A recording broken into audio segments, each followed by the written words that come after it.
要啲咩食？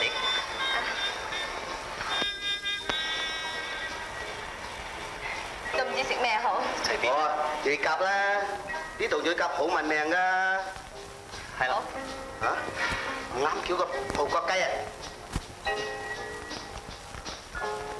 啱叫個雜排，一個湯啦，好嘛，小姐？我都唔係幾肚餓，俾杯茶我先。茶啫，茶。哦，茶。新小姐，你真係隨便攞嘢食㗎。唔使客氣啦。今日得新小姐肯嚟食晏，我真係榮幸之至啊！點會啊？我逢請必到㗎。如果新小姐真係肯上面嘅，我日日可以請你㗎。咁我咪慳翻好多錢。